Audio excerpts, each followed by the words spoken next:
मैं आज आप सभी लोगों को बता रहा हूं भाई, जेई मेंस 1 से पहले जिसने नोट्स 2 बार कर लिए उसका परसेंटाइल अच्छा है।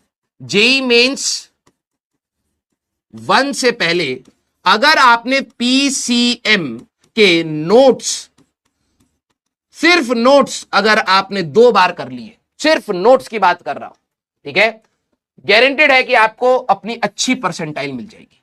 अब नोट्स को करने का मतलब ये नहीं कि बस यहां कर लिए, हर क्वेश्चन के पीछे का आपने लॉजिक सोचा, उसको कैलकुलेट करा, उसके आंसर निकाले। नोट्स अगर आपने जेईई मेंस 1 से पहले 2 बार कर लिए, मैं बिलीव मी कि आप बहुत अच्छा कर जाएंगे। फिर आपके पास जेईई मेंस 2 तक बेटा, ठीक है, आपके पास जेईई मेंस 2 तक, जेईई मेंस 2 तक अगर आप अपने एडवांस पीवाईक्यूज, ठीक है, और जेईई मेंस के पीवाईक्यूज निपटा लें,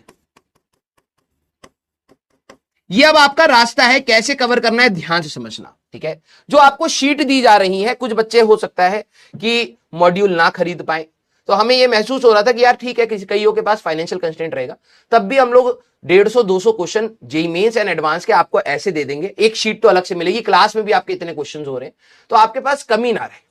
अब जिन्होंने मॉड्यूल लिया है वो ये ना रोए ऐसे कैसे इनको क्यों दे रहे हैं। हाँ, भगवान कर रहा है आज की तुम्हें मॉड्यूल के पैसे थे, अगर आज तुम्हारे पास नहीं होते तो तुम भी यही एक्सपेक्ट करते, है ना। तो वो शीट तुम्हें भी दी जाएगी जिन्होंने मॉड्यूल लिया है या नहीं लिया है। वो किस लिए है कि आप अगर अभी से करना चाहे तो आप अभी से करिए, लेकिन आपके जेईई मेंस 1 और जेईई मेंस 2 के बीच में जो भी है, यहां पर आपकी शीट्स आप आराम से लगाएंगे। अभी हम लोग डिस्कस भी कर रहे हैं कि क्या हम लोग शीट्स के कुछ अच्छे क्वेश्चंस का डिस्कशन करें JEE Mains 1 and JEE Mains 2 के बीच में। तो वो अभी प्लानिंग में चल रहा है कि क्या हम लोग उनके, क्योंकि नंबर ऑफ क्वेश्चन ज्यादा है, तो कैसे प्लान किया जाए कि वो डिस्कशन हम लोग कुछ ले पाए। क्लियर? हाँ, तो वो अभी प्लानिंग में चल रहा है कि क्या हम लोग उनके लगाएंगे। अभी हम लोग डिस्कस भी कर रहे हैं कि क्या हम लोग शीट्स के कुछ अच्छे क्वेश्चंस का डिस्कशन करें JEE Mains 1 and JEE Mains 2 के बीच में। तो वो अभी प्लानिंग में चल रहा है कि क्या हम लोग उनके, क्योंकि नंबर ऑफ क्वेश्चन ज्यादा है, तो कैसे प्लान किया जाए कि वो डिस्कशन हम लोग कुछ ले पाए। क्लियर? हाँ, तो फिर शॉर्ट नोट्स से ना करूं क्या मैं? बेटा देखो, हर बच्चे की तैयारी करने का तरीका अलग होता है। कुछ बच्चों की रिकॉलिंग खराब होती है, वो बहुत अभी क्लास खत्म होगी अभी भूल जाएंगे कि क्या बताया था, ठीक है। तो उनको मल्टीपल रिवीजन, भाई देखो मैं एक जनरल स्टेटमेंट दे रहा हूं, ठीक है। अब क्या होता है ना, मैं बोलूं कि भाई कि तेरे को शॉर्ट नोट्स की रिक्वायरमेंट नहीं है, ठीक है, समय बचेगा, ड्रॉपर में वैसे ही टाइम कम है। अब मैं ये बता रहा हूं कि ये स्टेटमेंट बोलूंगा ना तो हर बच्चा, कुछ बच्चे अपना दिमाग लगाएंगे ही नहीं। अगर आपके अंदर रिटेनिंग नहीं है, अगर आप रिकॉल नहीं कर पाते, आप भूल जाते हैं जल्दी जल्दी, तो आपको मल्टीपल रिविजन्स करनी पड़ेंगी। अब मल्टीपल रिवीजन आप नोट से नहीं कर पाते कई बार, क्योंकि समय ज्यादा लगता है, फिर आपको मेरे को प्रैक्टिस का समय नहीं मिल रहा, तो आपके शॉर्ट नोट्स इंपॉर्टेंट है। अब कुछ बच्चे होते हैं जिनकी रिटेनिंग कैपेसिटी या रिकॉलिंग कैपेसिटी मीडियोकर होती है कि यस सर थोड़ा थोड़ा सा मैं भूल जाता हूं, लेकिन मैं देखता हूं तो याद आ जाती है। अगर आपकी ऐसी है तो आप अपने नोट्स में ही कुछ चीजों को हाईलाइट कर लीजिए, क्यों एक्स्ट्रा मेहनत करनी है।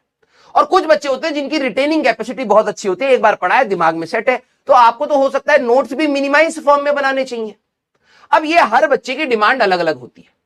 अब अगर मैं यहां पे बोल दूं कि भाई तेरे को नोट्स नहीं बनाने, तो भाई जो वीक बच्चा है, जिसको सही में अभी क्लास खत्म होगी, उसको याद ही नहीं रहेगा कि क्या करना था, तो वो तो और अपनी तैयारी में पीछे चला जाएगा। तो हर कोई अपने हिसाब से चीजों को समझे कि आपको कैसी रिक्वायरमेंट आ रही है। अगर आपकी मैथ्स तेज है, आपको लग रहा है यार कि मेरे को मैथ्स तेज है, तो कुछ कुछ इंपॉर्टेंट चीजें लिखूंगा। कुछ बच्चों की मैथ्स वीक है, तो भैया सारे स्टेप लिखिए, क्योंकि एग्जाम में आपको सारे स्टेप स्ट्रगल देंगे। समझ रहे हैं? तो प्लीज बेटा, आप सभी लोग 11वीं के बच्चे नहीं हो कि आपको तैयारी करने का तरीका बताया जाए। आप एक ड्रॉपर बच्चे हैं, आपने एक तैयारी करी है, उसमें कुछ कमियां रही हैं, उसको एनालाइज आप खुद से करिए, ठीक है, उसको आप एनालाइज खुद से करिए। अब देखो यहां पर जब मैं बात करता हूं सर पीवाईक्यू कहां से करने हैं, पीवाईक्यू कितने करने, ये सवाल कभी खत्म नहीं होते एक तैयारी में, ठीक है।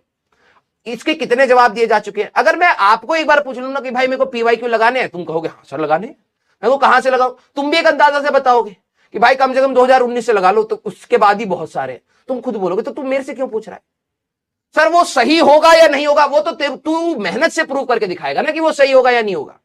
तेरे से अगर लग रहा था 2019 के बहुत ज्यादा है, तो 2022 से कर ले अभी, एक बार ये 22 से 24 तक का स्लॉट खत्म कर, फिर एक साल पीछे जा, फिर एक साल पीछे, अपने हिसाब से अपनी तैयारी को मॉडिफाई करिए। डायरेक्शन वही रखिए सिलेक्शन का।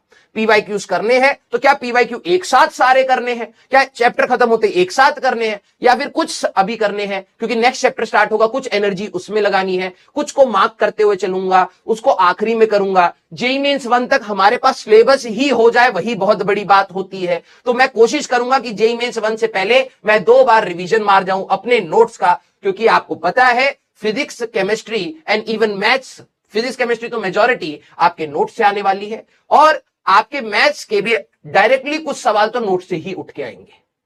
कुछ में हो सकता है चीजें चेंज हो, लेकिन कंसेप्ट आपके हो रहेंगे। तो सारे बच्चे प्लीज आप यही कोशिश करिएगा कि पहली चीजें, अब देखो आप बच्चे कहेंगे सर एचसी वर्मा का क्या करना है। भाई देख, करने के लिए तो बहुत सारी चीजें, करने के लिए तो बहुत सारी चीजें टाइप। अब तूने सीधे एक सवाल पूछ लिया कि एचसी वर्मा का क्या करूं, मैं तो बोल दूंगा कर ले। अब तू मेरी बात को गांठ मान लेगा, सर मैं तो आपकी रिस्पेक्ट करता हूं, मैं तो कर लूंगा, ठीक है। अब तू करने लगेगा, समय अगर तेरे पास है तो तू कर ले। बात यह है कि तू अपने लेक्चर्स कंप्लीट नहीं कर पा रहा, लेक्चर्स को ढंग से एनालाइज नहीं कर पा रहा, लेक्चर्स के होमवर्क नहीं कर पा रहा, डीपीपी नहीं कर पा रहा, तेरे को एक्स्ट्रा चीज अपने प्लेट में क्यों चाहिए, क्यों चाहिए भाई? सवाल ये, अगर आपके पास पर्याप्त समय है तो आप एक्स्ट्रा चीजें लगाइए, कोई दिक्कत वाली बात नहीं है यार। 7 जो टॉप 7% होंगे ना, 93 से लेके तुम्हारे 99 100 तक जो भी है, इन्हीं बच्चों को जेईई एडवांस लिखने का मौका मिलेगा। और बाकी मेजॉरिटी जनता क्या है जो उससे पीछे रह रही है। आप अपने आप को तेज मानिए बिल्कुल, लेकिन मैं आपको सभी को कहूंगा सबसे पहले उस परसेंटाइल रेंज में आइए। एडवांस का सपना जेईई मेंस के थ्रू होके ही निकलता है, ठीक है। ज्यादा अगर आप हवा में उड़ेंगे, ज्यादा ओवर एनालिसिस करेंगे, मैं लिटरली बता रहा हूं हर साल बच्चे पीछे रह जाते हैं, और मेजॉरिटी बच्चे पीछे रहते हैं। आप सबसे पहले अपना टारगेट, कई सारे बच्चों का टारगेट है कि सर इस बार ही मैंने जेईई मेंस क्लियर कर लिया है, मेरा तो टारगेट जेईई मेंस एडवांस का है। अच्छी बात है, जेईई मेंस के दिन अगर तबियत खराब होगी तो तेरे कंट्रोल में है क्या? उससे पहले पूरे साल भर तेरी तबियत खराब रही तो, तेरा जो शिफ्ट है वो सबसे टफ आ गया तो, नॉर्मलाइजेशन अच्छी से नहीं हुई तो, क्या पता तुम मार्जिन से जस्ट रह रहा हो या जस्ट आया हो। तुम्हारा फ्यूचर अनप्रेडिक्टेबल है। हाँ, कुछ चीजें हम लोगों को डायरेक्शन देती है, अनप्रेडिक्टेबल ही है, राइट। तो आप सभी लोग ये चीज को समझिए बेटा। मैं स्टार्ट कर रहा हूं, ठीक है, मैं स्टार्ट कर रहा हूं, लेकिन ये डायरेक्शन देना भी बहुत इंपॉर्टेंट है कि आप एक सही डायरेक्शन में मेहनत करिए। ये घमंड मत रखिएगा कि यार एडवांस के तो इसी बार मैंने क्वालिफाई कर लिया है, ठीक है, अगली बार भी मैं कर ही जाऊंगा।